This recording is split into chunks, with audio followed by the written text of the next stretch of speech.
दोस्तों आदाब है, मैं नीस अहमद खान हिंद वॉइस से आपसे मुखातिब हूँ। ताजमहल खरीदेंगे साहब? ताजमहल बिकाओगे? आप कहें कैसे बिकाओगे?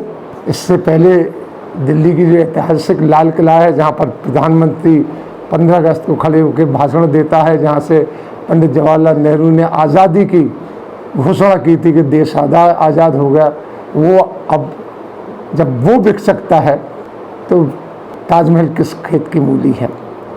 वैसे इस साल सरकार 100 इमारतें बेचेगी, जिनमें ताजमहल, साथ साथ हिमाचल प्रदेश कांगड़ा का महल, इंदिरा गांधी स्पोर्ट स्टेडियम, मुंबई के बौद्ध में गुफाएं हैं वो, Lodhi garden, major Dhyanchand national stadium, doctor Shyama Prasad Mukherjee swimming pool, Karna Singh shooting range, Nehru stadium, ऐसे 100 जगह को सरकार बेच रही है। सरकार कह रही है कि इससे आप उन्हें 25,000 करोड़ रुपए मिलेगा, वो देश के उन्नति में लगाएंगे। जब बेच देंगे तो उन्नति में कैसे लगाएंगे?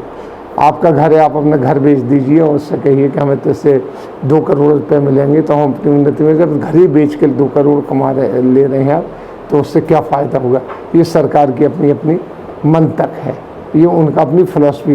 वैसे पहला नहीं है कि ये चीज़ बिक रही है, कई चीज़ें पहले भी सरकार बेच चुकी है, जैसे कि ट्रेनें बेच दी हैं, बैंक बेच दिए हैं, और भी तमाम चीज़ें हैं। उस तरीके की चीज़ें सरकार बेचती चली जा रही है।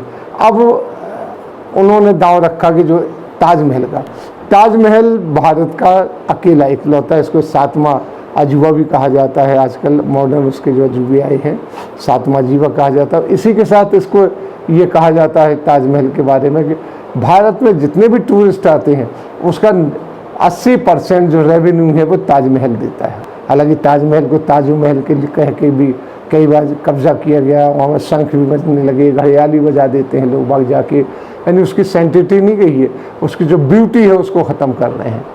ताजमहल पर कितने शेर व शायरी बनी है, हर कोई आता, विदेश से आता है, तो कोई भी डिग्नेटरी जाता है वो ताजमहल देखने आता है।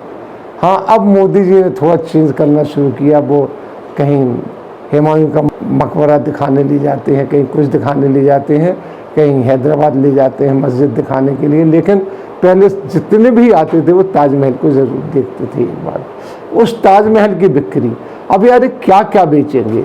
इनके भाषण सुनिए कि देश नहीं बिकने दूंगा, नाम नहीं लेता कौन साहब कहते थे अपने इलेक्शन के भाषण में कि देश नहीं बिकने दूंगा। अब क्या कर रहे हैं ये? बड़ी शान से देश नहीं बिकने दूंगा पर 2014 में इलेक्शन जीत के आए, सर नहीं झुकने दूंगा और देश नहीं झुकने दूंगा भारत का। तो अब ये हो क्या रहा है? बैंक सारे आपने बिक्री पे लगा दिए, रेलवे बिक्री पे लगा दी, एयर इंडिया बिक्री पे लगा दिया, अगले महीने तक उसमें टाटा सन्स जो है उसमें अपना बिड डालने वाले हैं, क्योंकि अभी तक तो ये खरीद नहीं रहा था, टाटा सन्स डाल रहे हैं।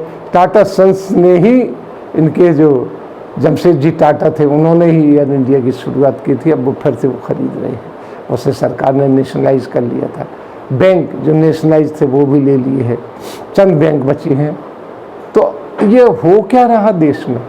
जब बेच के अपना सामान खाएंगे तो कैसे चलेगा? कहा जाता था, कहावत होती थी कि अपने जायदाद जो आदमी बेचता है तो उससे बदतमीज़ औलाद दूसरी नहीं होती। जो धरोहर हैं उन्हें बेच रहे हैं, सिर्फ इसलिए बेच रहे हैं कि खाली पड़ी रहती है। स्टेडियम के बारे में उन्होंने कहा खाली पड़ी रहती है, इसका रख रखाव का पैसा यहीं से आएगा। लेकिन साहब वहाँ से पैसा आएगा तो उनका रख रखाव होगा, फिर उनकी मोनोपोली होगी, फिर उनका कब्ज़ा होगा, कब्ज़े पे वो अपने हिसाब से चलेंगे। तो आपकी उसमें आपकी कहाँ रही उसमें कोई चीज़? ये देख लीजिए। लेकिन हाँ, हमारी ये सरकार सब बेच रही है, अब ताजमहल भी बिक रहा है। इसी के साथ हम आपसे लेते हैं विदा, अगले में फिर हाजिर होंगे, तब तक के लिए दीजिए इजाज़त।